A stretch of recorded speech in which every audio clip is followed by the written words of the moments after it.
So mga kababayan kong techie, kumusta kayong lahat? Bali ako nga pala si Alfred Tech at welcome back sa ating YouTube channel. Nandito tayo ngayon sa isang paborito kong lugar dito sa Tagum City, ang Gaisano Mall, Tagum. At alam nyo ba kung bakit? Mayroon tayong mission. Pupuntahan natin ang iba't ibang tindahan dito para tingnan ang pinakabagong mga smartphone na available ngayon. Kaya kung nagbabalak kayong mag-upgrade ng inyong smartphone, manatili lang kayo dahil itong vlog na ito is para sa inyo.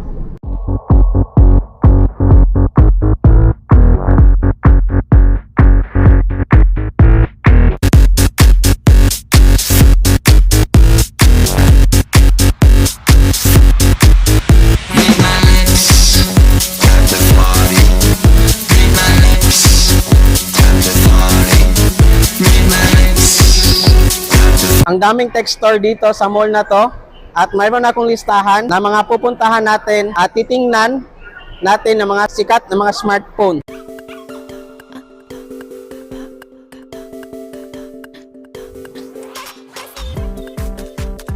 Okay, una nating stop is yung Huawei na concept store. Yung bago nila dito sa Huawei concept store is ang Huawei Pura 80 na mayroong tatlong version, Huawei Pura 80, Pura 80 Pro, at Pura Ultra. Ito siya yung Huawei Pura 80 Ultra, at ito naman yung Huawei Pura 80 Pro, at ito naman yung Huawei Pura 80. So ayan yung back ng Pura 80, 80 Pro, at yung 80 Ultra. So yan yung tatlong version ng Huawei ngayon na bago, at bali yung price nito guys is ongoing pa lang kasi pre-order pa lang to at wala pang nakalagay dito na exactly na price niya. Kaya sa gustong bumisita dito guys sa Huawei Concept Store, visit nyo lang siya.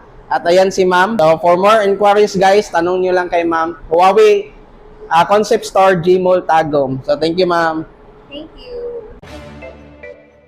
So next nating pinuntahan is yung Tecno Camon na store.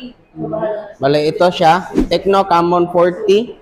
Na yung price nito guys is 9,999 at yung storage is 256 of internal storage, 16 GB of RAM. So yung camera nito guys is naka Sony ultra clear na siya. So ito siya. Next naman is yung Tecno Camon 40 Pro 5G. Bali mayroon siyang dalawang version, yung 256 na internal storage at saka 16 GB of RAM is 12,000